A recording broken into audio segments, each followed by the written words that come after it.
Deus quer que você reine. Cristo é a nossa redenção.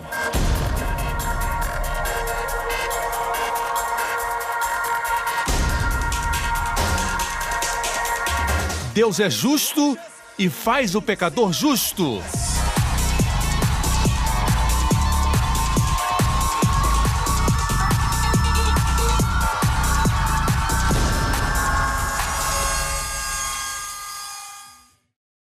Hoje com o pastor Joseph Prince. Quando as pessoas sabem que são perdoadas, podem receber a cura.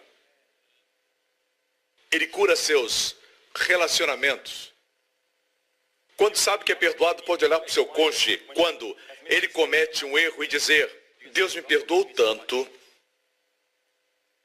como não vou perdoar você? Por isso, você vive em um ambiente de perdão e de amor. Essa é a vida cristã. Amém? Não se deve construir uma doutrina em cima de 1 João 9. Amém? O capítulo 1 de 1 João não foi escrito para os crentes. Me refiro ao primeiro capítulo, não o livro inteiro. Se menciona minhas palavras, seja verdadeiro. O primeiro capítulo de 1 João foi escrito para os judeus agnósticos. Existem duas correntes do agnosticismo. Uma crê que Jesus não era o Cristo. O Espírito de Cristo desceu sobre ele no seu batismo, o que é loucura, e o abandonou na cruz.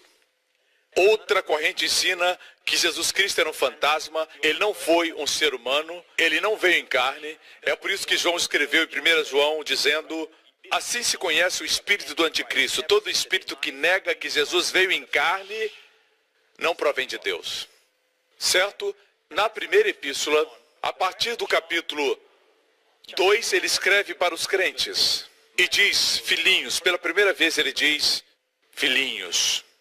No primeiro capítulo não tem a expressão santos, não tem a expressão filhinhos. O primeiro capítulo foi escrito para os judeus agnósticos. Ele diz: ei, o que vimos com os nossos olhos e contemplamos, ele não é um fantasma, ele é um homem, e as nossas mãos apalparam.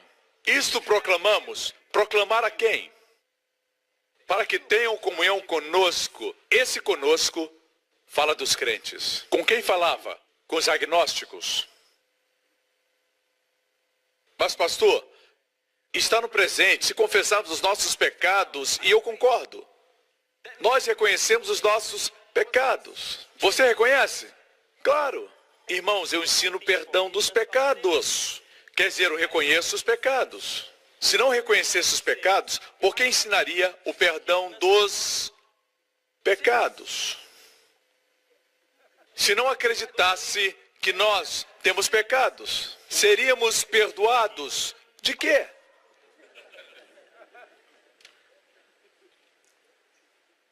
O problema dos agnósticos era duplo. Vejamos o versículo 8. Se afirmarmos que estamos sem pecado, no singular, pecado original, eles diziam que eles não tinham uma natureza pecaminosa. O agnosticismo diz isso, que o pecado não existe. E Deus diz que todos pecaram. E devemos dizer que todos pecamos. E eles diziam que não tinham pecados, falando do pecado original. Se dissermos que não temos pecado, enganamo-nos e a verdade não está em nós. Mas vejamos o versículo 10. Se dissermos que não temos cometido pecado, ação, ato. No versículo 8, pecado original, aqui uma ação, um ato. Fazemos de Deus um mentiroso e sua palavra não está em nós. Nós negamos que temos pecado na nossa carne? Não. Negamos que temos cometido pecado? Não. Versículo 9 diz: se confessarmos os nossos pecados. No grego, se estamos confessando nossos pecados, a palavra é homologeu. Confessar é homologeu. Falar o mesmo que Deus fala. Deus diz que é pecado, nós dizemos que é pecado. E Deus diz: perdoados pelo sangue de Jesus. E nós falamos: perdoados pelo sangue de Jesus.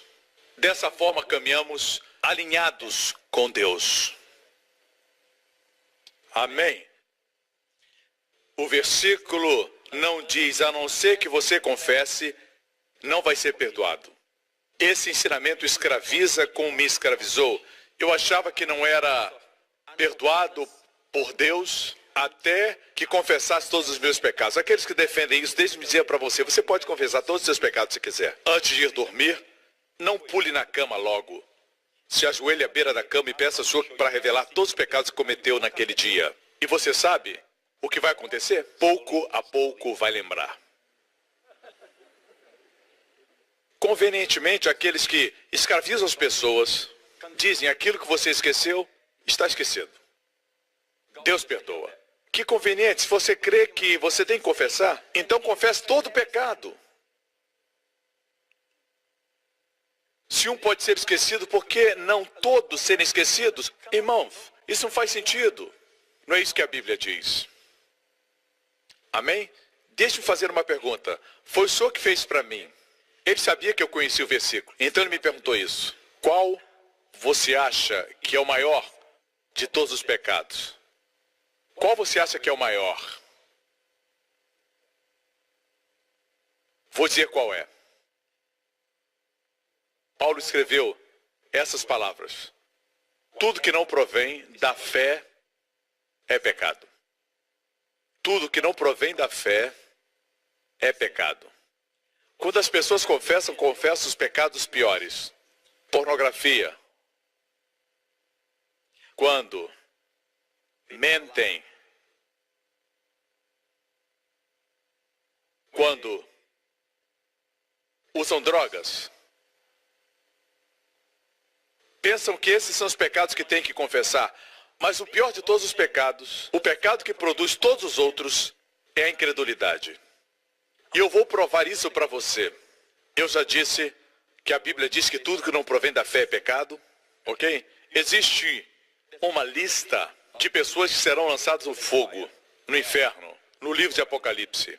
E a propósito, muitas vezes quando a Bíblia mostra uma lista ou um grupo, vem por ordem de importância. Nem sempre, mas normalmente sim. Por exemplo, os 9 dons do Espírito. O primeiro é a palavra da sabedoria, que é o maior de todos os dons. Não gosto de dar uma importância maior, todos os dons são importantes, mas em termos de peso, o primeiro é a sabedoria. Como no livro de Provérbios, a sabedoria está em primeiro lugar. Cristo em primeiro lugar foi feito sabedoria, antes de justiça. Qual o primeiro grupo lançado no lago de fogo? A propósito, esse lago existe. O ser mais amável, mais maravilhoso, o Senhor Jesus nos advertiu sobre o inferno. Ele, que é amável e compassivo pelas pessoas, nos advertiu. Sabe o que ele disse sobre o inferno, o lago de fogo? O bicho não morre e o fogo não se apaga. Não tem como espiritualizar isso. Onde o bicho não morre nem o fogo apaga. O bicho está ao seu redor, você tenta matá-lo e ele diz, eu ainda estou vivo. O bicho não morre e o fogo nunca se apaga. Não tem como espiritualizar essas coisas. Mas alguns dizem, tentando espiritualizar isso, mas é impossível. Fique com a Bíblia. O inferno é real.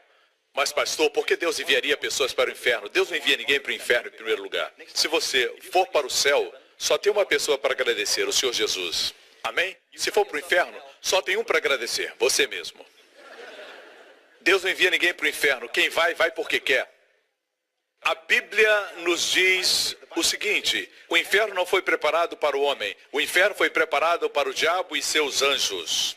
Alguns pensam que Jesus veio... Se ele não tivesse vindo, viveríamos muito felizes, mas ele veio e nos deu uma escolha. Se não aceitarmos, vamos fritar no inferno. Já ouvi gente dizer isso. Isso não é verdade. Antes de ele vir, estávamos a caminho do inferno. Já estávamos. Você pode dizer o que você quiser, mas você somente é barro nas mãos do oleiro. E o barro diz, quero arrazoar com você. O senhor não é politicamente correto. E Deus bateu no barro. Vou fazer outro vaso. Mas Deus não fez isso. Deus não bateu no vaso. E o vaso foi ousado. E o fôlego que lhe dá vida E ele usa para blasfemar o nome de Jesus, e esse fôlego vem de Deus. Mas Deus não tira. Ele é misericordioso. Amém. Se eu fosse Deus, as formigas, quando eu estava no meu retiro, eu tinha comida na mesa e o lugar não era perfeito e tinha muitas formigas. E as formigas subiam na minha mão e aquilo me irritava. Preciso confessar algo agora. A Bíblia diz que temos que confessar nossas faltas uns aos outros e não para Deus. Como o marido faz para com a sua esposa, e aí existe cura. É isso que a Bíblia ensina. Eu vou confessar para vocês. Eu assassinei algumas. E eu sei que não serei condenado por causa disso. Amém? Veja bem. Comparado ao Deus 3 vezes santo, o Deus mais poderoso do universo, somos menores que as formigas. E blasfemamos, dizemos coisas como essa é a minha opinião, meu amigo. Você não julga a Bíblia julga. Sua opinião é minúscula comparada à Bíblia. A Bíblia já existe há muito tempo, antes de você ser imaginado na mente dos seus pais. Mas Deus não é assim. Ele não mata a formiga. Ele se despiu da sua glória e se tornou uma formiga. E tentou explicar para a formiga como ele queria usar seu poder para transferi-la daqui para lá, com mais rapidez do que ela, subindo nas suas mãos e deixando que ele a conduza. Se Deus se apresentasse ao homem como Deus, ele fugiria dele. Mas se ele se tornasse uma formiga falando com uma formiga, talvez ela entendesse. Mas pegaram essa formiga, Deus, que se tornou homem, pegaram essa formiga e a crucificaram. Agora, o que você acha que o pai fez? O pai pegou o que eles fizeram, a cruz, e ela se tornou o lugar da salvação de todos aqueles que o mataram. O filho que ele amava. É por isso que esse amor não é natural. É o amor que expulsa todo o medo do seu coração. Essa é uma incrível analogia. Por que Deus quis se tornar um homem? E cuspirem no seu rosto, o açoitarem, crucificarem, só para carregar nossos pecados e ser culpado por eles? Ele nos amou antes de sabermos o que era amor. No mundo as pessoas usam e gostam porque podem usar você. Amam pelo que você pode proporcionar. Que prazer você pode dar, que dinheiro você pode dar, que vantagem você pode dar. Mas Deus ama você e ponto final. Ele não quer nada de você porque não tem nada em você que ele não tenha. Deixe-me concluir essa mensagem. Quem vai para o inferno? Os primeiros da lista seriam os que se prostituem, os feiticeiros. Mas quanto aos tímidos e aos incrédulos, os primeiros da lista dos que vão para o inferno são os tímidos e os incrédulos. Nós confessamos isso? Confessamos quando somos medrosos, quando temos incredulidade. Se você pensa que se não confessar não vai ser perdoado, é melhor que comece a confessar quando tem medo e quando você não crê. Está claro nesse texto da Bíblia que os piores são aqueles que lideram o grupo. Quem são os outros? Os abomináveis, os homicidas, assassinos e os que se prostituem. Em outra versão, os que se prostituem está como sexualmente imorais. Sexualmente imorais. A palavra grega é uma palavra que vocês não conhecem, a palavra pornô.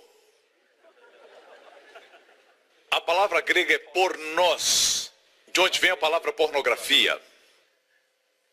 Os feiticeiros, magia negra, magia azul, magia verde, qualquer magia. Ocultistas, feiticeiros, idólatras, todos os mentirosos, a sua parte será no lago que arde com fogo e enxofre, que é a segunda morte. A Bíblia é bem clara. Note quais são os que lideram o grupo. tímidos, incrédulos. Muitas vezes não confessamos esses pecados. No meu retiro, Deus me revelou algo que nunca ouvi nenhum pregador falar, e eu quero submeter isso a você dentro do contexto. Você sabia que quando Jesus caminhou na terra, ele nunca, em momento algum, se relacionou com os homens baseado em seus pecados, como se não lhes imputasse pecado. Já percebeu isso nos evangelhos? Jesus encontrou a mulher flagrada em adultério e a salvou. Sabia que ela era pecadora, mas parece que isso não afetou a sua gentileza para com ela. Em 2 Coríntios 5 diz que Deus estava em Cristo. Alguns citam de forma errada, dizendo que Deus está em Cristo. Deus estava, quando Cristo estava na terra, Deus estava em Cristo reconciliando consigo o mundo, não lhes imputando os seus pecados. Quando lemos os evangelhos, percebemos que Jesus se relacionava com as pessoas como se ele não notasse ou percebesse seus pecados. Se chegavam enfermos, ele dava saúde. Em nenhum momento disse que eles deviam confessar seus pecados. O Senhor ensinou arrependimento? Sim. Na verdade, mudança de mente está acontecendo nesse momento. Muitos de vocês assentados aqui se arrependem todos os domingos quando vêm. Vocês se arrependem. Como é que eu sei disso? Acreditavam dessa forma, agora não acreditam mais. Acreditam desse outro jeito. Alguns não acreditavam no inferno, agora vocês acreditam. Estão se arrependendo. Amém? Pensava que Deus era contra você, agora acredita que Ele é por você. Está se arrependendo para com Deus. Às vezes falamos se arrependa, às vezes não falamos. Jesus às vezes dizia arrependam-se, às vezes não. Mas deixe-me dizer, cada arrependimento precisa ser uma revelação fresca de nosso Senhor Jesus. Ele disse arrependam-se para 5 das 7 igrejas. E o que disse arrependam-se foi aquele cujos olhos são como chamas de fogo. Para outra igreja, o que diz isso é aquele que tem as 7 estrelas na sua destra. Aquele que diz essas coisas é aquele cujos pés são semelhantes ao latão reluzente. Sempre é apresentado uma nova revelação de Jesus. E aquela igreja está sofrendo porque não havia recebido aquela revelação nova. Todo arrependimento tem a ver com uma revelação fresca de nosso Senhor Jesus Cristo. Vou mostrar algo que o Senhor me mostrou no meu retiro, que foi uma nova revelação.